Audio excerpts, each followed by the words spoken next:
better get ready.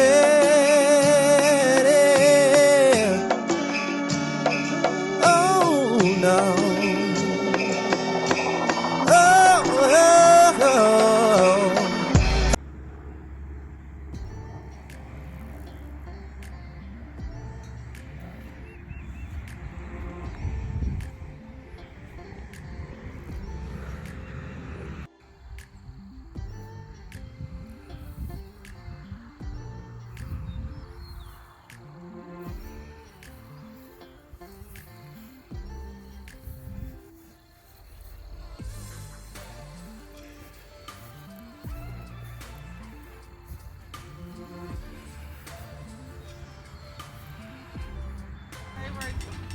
We are attempting to move our sheep from this pasture whoop, whoop, whoop, to the new feeding ground. Whoop, whoop, whoop. Go all the way to the second one, babe. Whoop. They're herd animals, so they follow each other. Mom got the snacks. It looks like it's working. Hallelujah. We're gonna get them in this temporary electric fence enclosure. Whoop, whoop, to their new home where they can get big and fat and graze well. All the way to the second one, babe.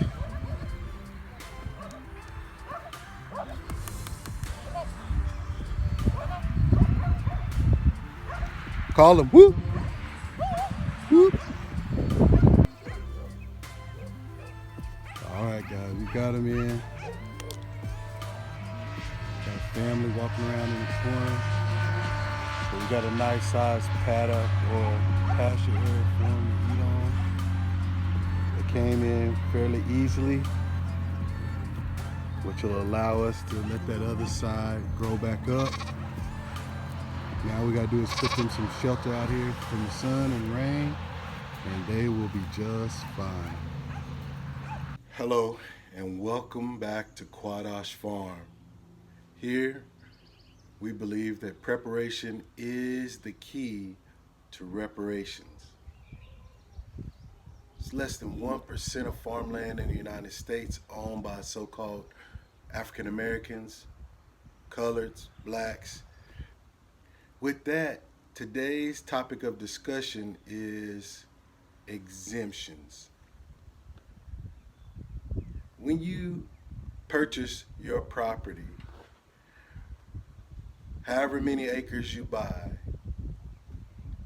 there's going to be taxes associated with that land that you have to pay every year. So it's no different than being in the city purchasing a home. You know, at closing, depending on what time of year it is, you negotiate the taxes that will be owed for the first year is usually somehow packaged in that loan, right? It's prorated, however many months are left in the year, they pay that. Some kind of way there's a year of taxes already calculated in your home. So you don't have to worry about it until the next tax season. Same thing when you move out to the country, except that your taxes are going to be a lot more depending on the amount of acreage that's associated with the home you purchase, right? That is, if you buy land with a home already built on it.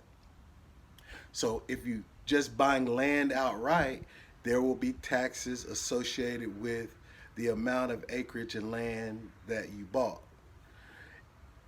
If you're smart about it, you'll buy land with a home already on it, meaning now they're calculating the building and the land, and that's going to be one amount. What we found in our journey to the country is it was a lot more than just buying a home in the city. So that brings us to our topic of discussion today, exemptions. There are three types of exemptions that were important to us with me being a minister. There was religious exemptions that I had to learn about. There was homestead exemptions, and then there were agricultural exemptions. The main one I'm going to talk to you about today first is agricultural exemptions. So if you notice when you start moving outside of the city and you see people with one or more acres, you start to see animals on the land, right? You start to either see sheep or goat or one or two cows, maybe a horse. The bigger the acreage, you start to see more animals. What we found out is one thing when you buy property or a house and land, the exemptions are going to be much higher. So you need agricultural exemptions to give you a tax break for your property. So when you look at exemptions, you could look at it like one cow would equal 5 goats or 5 sheep. And depending on which animal you like to bring onto your property, you have to consult your county, i.e., your appraisal district, to find out what is the ratio of animals that you need on your acreage to give you the exemption. I hope that makes sense. So we'll just use the example cows, sheep, or goats.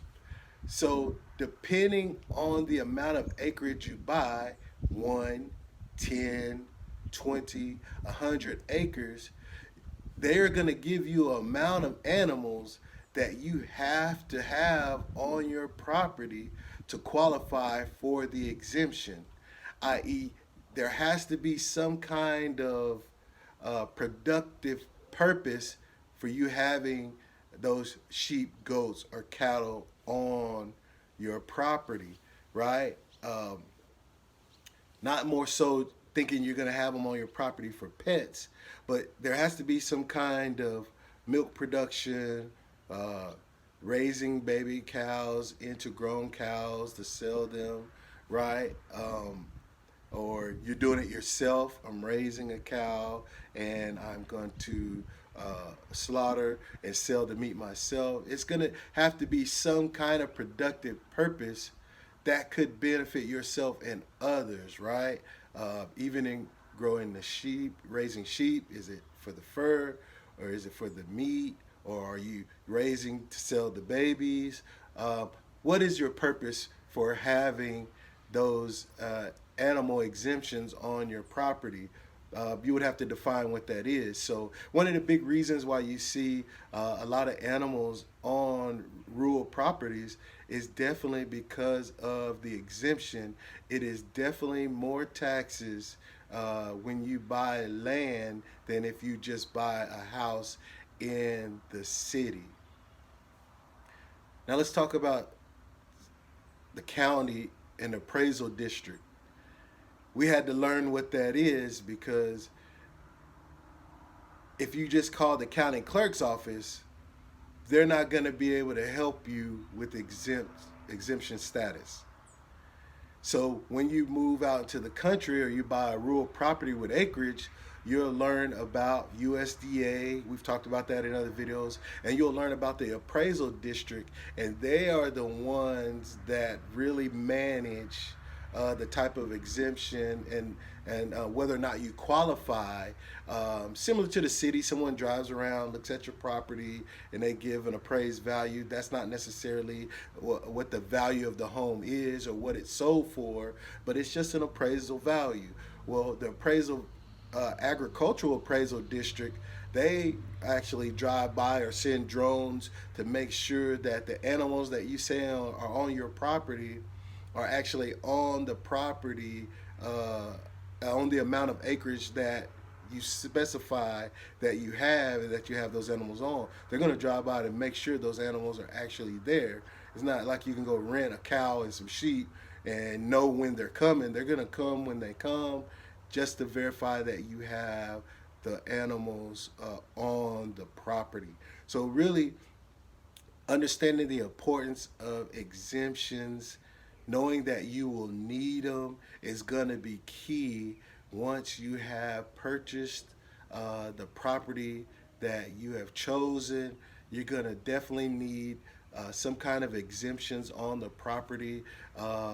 It could be you growing crops. It could be you being growing. You bought a property with a lot of trees, so you're into the timber business side of it, or you're just growing lettuce to sell to the local farmers market or to the grocery store. Whatever you're going to be doing on the land to be productive, you definitely want to look into exemptions and which exemption would be good for you and your family. I named 3 today. We talked about agricultural exemption. We're going to go into the next video, maybe homestead, or looking at a religious exemption. And that's important if your land is big enough for you to have another building where it might be used for worship purposes, right? You designate some acreage and a building that you can have worship service in. So we'll get into those topics in another video. But today I really wanted to discuss one of the main exemptions that you would need getting a piece of land, putting animals or growing crops on your land. You would really want to research agricultural exemption and find out what county you live in, and find out what the number is and who the contact is for the appraisal district. Another thing we want to talk about is the property that you purchase. You want to make sure if there is already an existing exemption on the property. The land that we have, that we purchased, we were fortunate enough there was already a homestead and there was already an agricultural exemption on file, so we were already grandfathered. We only needed to meet the requirements to continue the exemption. Now, depending on what county you are in and what state you're in, I know here in Texas, or the basic rule of thumb is your property would have needed to be meeting the agricultural requirements for like 5 to 7 years to even be considered. So I believe that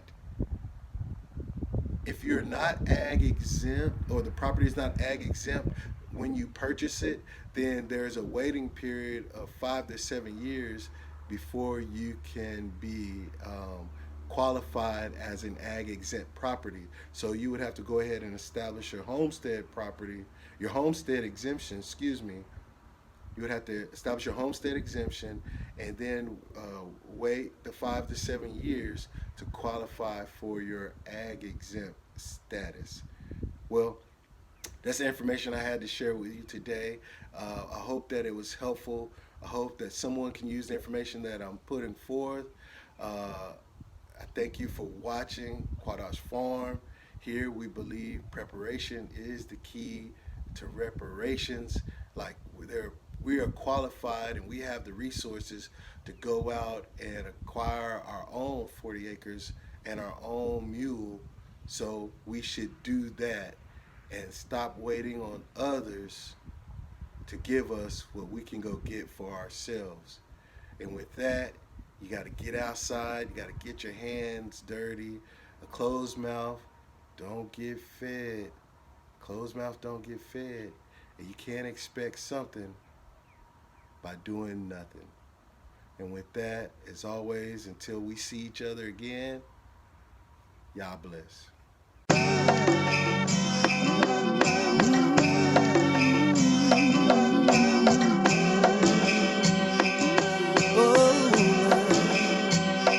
You gotta get ready.